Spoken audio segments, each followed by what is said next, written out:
What is going on, guys? Welcome back to another J-less POV review. In today's video, we're not really reviewing anything new. We're just kind of gonna talk about like a discussion that a lot of people have nowadays, right? Whether they should get this a TC or they should get a FRS, right? This is a ongoing debate back and forth that a lot of people be having. So I'm gonna try to give you guys my opinions, you know, my pros and cons, and some facts on both cars. Hopefully you guys can hopefully you guys can find the right car for you. You know, I own both of them, and as of right now I do not have both cars. I can't review the FRS, right? I don't have both cars to review, but I already have a review of this car up in my channel. If you guys want to check that out, feel free. There will be a link in the description down below. But with all that said, let's get straight into this, because if you guys live in Texas, you would know that it's been extremely cold in Texas so far lately for the last few days. So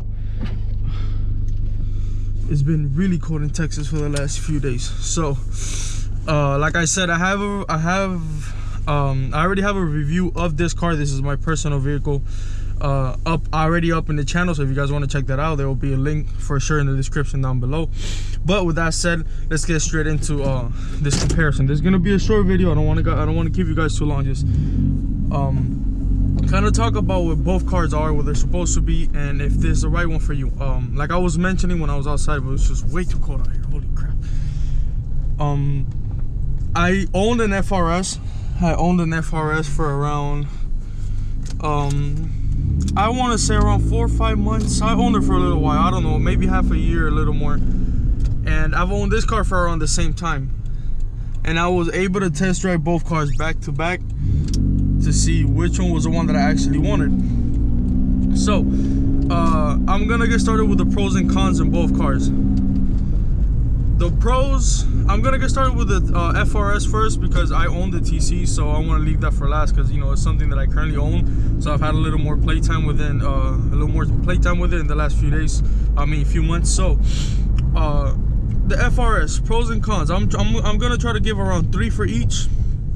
That way, 3 pros and 3 cons for each. That way, you know, it's quick. Like I said, I'm trying to make this as quick as possible. So with that said, let's get straight into it. The FRS is no surprise to anybody. It has an FA20 from that's the motor. Has an FA20 from Subaru, right? And it has a Toyota transmission, both automatics and manual. They both the transmission is made by Toyota. It's a collaboration of Toyota and Subaru to make a sports car, and so it is. And they did make a pretty good sports car. So starting with the pros of the FRS, it is extremely light. That means the car handles like a dream. The FRS handles like a dream because it is super light.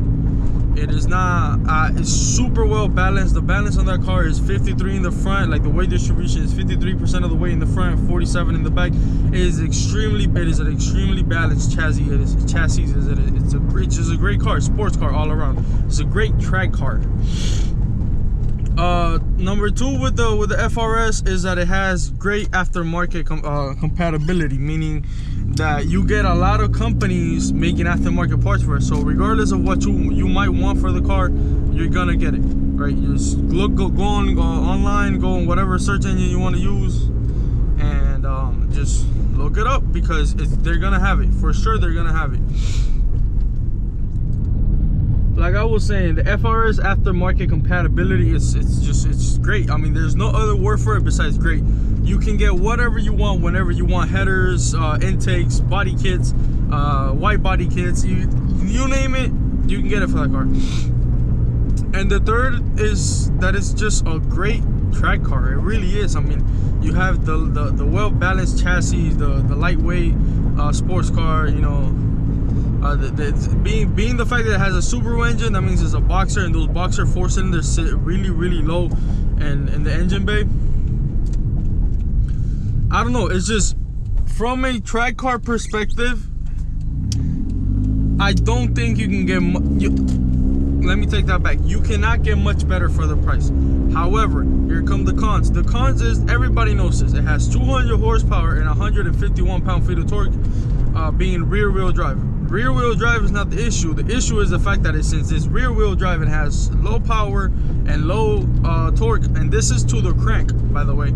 It has 151 pound-feet and 200 horsepower to the crank. This is not to the wheels. So the fact that it has such low like power numbers, it's just, I don't know, it's disappointing. That's the first one. The second one is a torque dip. Everybody knows this. Around between 4,000 and 5,500 RPM, the car just does not go anywhere. The car just feels like it hits a wall. It's not fun revving out that car. I mean, that's the whole point of the car, to rev it out, but it really isn't fun. I mean, it's just on a straight line speed, you're just like, you're basically falling asleep. You're not really going anywhere. And the last one is that it's, you know, it's, for me at least, it's cheap. There's a lot of pros and a lot of cons, but it's just really cheap. And it's really cheap in the sense of like the overall, like, you know, because this car is pretty cheap in the inside, but reliability issues, I guess that's what I meant. Reliability. This car is really cheap in the inside and, you know, the outside parts, but it's a Toyota, right? This car is truly a Toyota, so you're not gonna have any issues with it. And if you do, you just go to the dealership, or, you know, you just go to the Toyota website, you just go to I don't know, anywhere, AutoZone or anywhere they sell the part you need. It's cheap. You go buy it, install it, boom, you're good again for I don't know how many years. Subaru, not necessarily. Subaru engines are not anywhere near as reliable as Toyota engines, and the car is just really unreliable. I know a lot of people that have owned one and they've switched it out because it's just been so unreliable to own, to have. So it's not really a car you want to be. It's a good daily for 3, maybe 4 years if you get one in really good condition, but after that it hits a wall. Like, when it comes to reliability, I keep using the phrase "hits a wall" for the FRS, because it really just hits a wall. I don't know what other way to put it besides it just hits a wall in so many places. But overall, it's really fun. Now for this car, I'm gonna go over the pros and cons quickly, because I already talked about this in my review of this car that's already up in my channel. The cons: interior, really cheap. I mean, cracks everywhere, just like the FRS. Cracks, everything, you know, it's cheap plastic everywhere, as you would expect from a car that's less than $20,000 when it was brand new. Another con for this car, just like the FRS, low power numbers, but in this case it has more weight. So even though it's faster, yes, this car is faster than the FRS. Stock for stock, from 0 up to like 80, 85 miles an hour, this car is faster than the FRS. It's just, after that, the FRS weighs less and has a little more power. So top end, the FRS does have the edge on this car. Overall, this car is faster than the FRS. And the last one that I guess I could say for this car is the fact that, unlike the FRS, the aftermarket compatibility for this car is just so dang bad. It is so bad. Nobody wants to make parts for this car. It's so hard to find anywhere. Like, if you really want to mod this car, you have to like be thinking about, oh, who might sell this, who might sell that. You have to be like scavenging around for parts. But other than that, the pros, they're great. Reliability, you can't beat Toyota reliability. I mean, Honda gets close, but not really. I mean, you just cannot beat Toyota reliability. That's the first one. The second one is looks. I think this car looks pretty good. Once again, this is subjective, and I do believe, and I do think, in my personal opinion, that the FRS is a better looking car than this. I feel like it has just better angles here and there that, you know, it has the edge on this car. But I like the looks of this car. I like the sporty feeling of this car. It handles amazing. Not to take anything away from the way this car handles. Everybody know the FRS is a great handling car. People underestimate how good this car handles. Like, the steering and handling of this car is really, really good. And overall, it's just a great daily. This is actually a great daily car because you can push it around. It's not gonna break. You can take it to the track if you wanted to. You have a little more speed than you have in the that's a Durango. You have a little more speed than you have in the FRS, and it's just a great car. I mean, living with this car has been amazing for me. I got this car around 92,000-ish miles, and I have 110 almost. The FRS would have already been having problems. I know people that got those cars with 60,000 miles and the engines are already ticking and stuff, and you can tell me all the stuff you want, you know. Oh no, the previous owners must have not taken you know, I'm not taking good care of it, so on and so forth. Guys, when there's a bad automaker, a bad manufacturer, you just know, like Chrysler and Dodge, you're not gonna compare Chrysler and Dodge to Chevy. Yes, there's certain Chevy models that the reliability just sucks, right? But you're not gonna compare a Hemi or a Coyote engine, you're not gonna compare it to an LS, right? When it comes to reliability, I mean, Chevy just naturally knows how to build an engine, a good, fast, reliable engine for the most part out of the American company. So you know, you just know when there's a bad manufacturer. Subaru is just as fun as they are and as nice, and you know, I love Subarus. I'm a huge Subaru guy, but every Subaru guy knows that it's just a pain in the butt when you got to do anything. Just replacing the spark plugs, you got to take out the whole damn engine, because based where the spark plugs are placed, you know, it's a whole thing with Subaru reliability. So coming down to the wire now, what car should you guys get? This is gonna be some facts and opinions in here to see what you guys, you know, kind of lead you guys in the best direction possible. So if you're looking for a sports car, right, it's like the best flat out sports car you can get for the price. You don't care about reliability, you just want looks, you just want sportiness, you don't necessarily care about speed, and you want to take it out to the track and really enjoy its potential on the track, and you enjoy a car with a lot of aftermarket compatibility, you go for the FRS. You just do, because I mean, it has the edge on this any single day, any day of the week. When it comes to those characteristics that I just mentioned, it has the edge on this any day of the week. However, if you just want a car that you want it daily, you want to have fun, and you want to throw a few dollars in, make it look a little nicer, you know, this is a car for you, that you can still take on the track, that you can still have fun with, that you can do all the stuff you can do on the with the FRS, you can do it with this car. The track is gonna be a little slower on this, it's gonna be a little worse, but you can still have hella fun with this car. People underestimate this car, and I've always said this car is extremely underrated in my opinion, because people don't appreciate what this car was supposed to be. If you get into this car expecting it to drive like, I don't know, a 5.0, or you know, like if you get into this car expecting this car to drive like a Lambo, you're gonna be extremely disappointed. Obviously, get into this car expecting it to drive what it is, right? A Camry. Watch how extremely pleased you're gonna be with this car. So those are my takes. Now that's just where I want to get with it. If you are looking for just like the flat out the better car out of the two, the better car, just flat out reliability, you get everything, the flat out better car of the two, the TC is the better car out of both of them. The TC is way more practical, given the fact that it's a hatchback, right? And by overall car, I'm talking about doing what a car is supposed to do. The TC is way more practical, has a lot more space. It has 2 rear seats with it has 6 cup. You have 6 cup holders in here, which I don't know why, to me that's so crazy, but this car is so small and you have 6 cup holders in here. It's crazy. But you get 6, you get 4 up front, and then you get 2 in the back.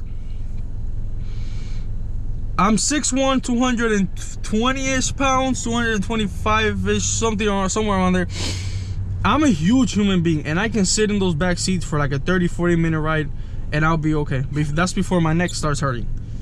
You can sit adults in the back. You can take a whole family of 4, right? Average size human beings, not a baby mammoth like me. Average size human beings, and you can comfortably go on a trip, on a small trip. You can go, so you can have fun in this car. This car has a 16.5 gallon tank, fuel tank.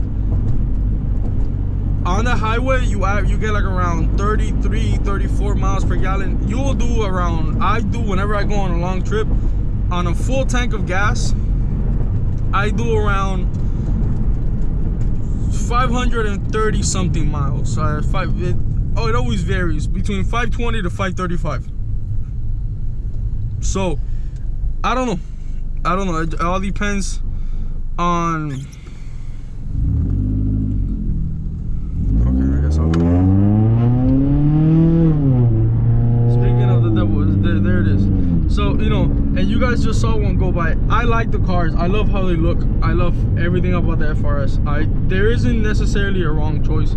However, if you want a car that makes sense, if you want a good car, this is the car to pick. Right? because it's just this. There's nothing that this car can't do that the FRS can't. Right? I mean, there's nothing that the FRS can do that this car can't do. I don't know why I got that so mixed up. But there's a lot of things that this car can do that the FRS just simply cannot do. Reliability is one of them.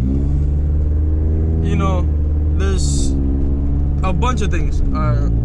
So that's just, sadly, that's just how it is. Unfortunately, that car has to be extremely unreliable, and that's just how it is, right? That's just, unfortunately, that's how it is. But you know, those are my takes on it. Those are, hopefully, like, you know, with this small walk around, you know, this small discussion, you guys, hopefully I'll help you guys make up your minds. Hopefully you guys, you know, figured out if you do, which car you do want to buy. Maybe you guys already have it figured out. What I will recommend, though, is always what I recommend to everybody: when you're gonna buy a car, test drive it first.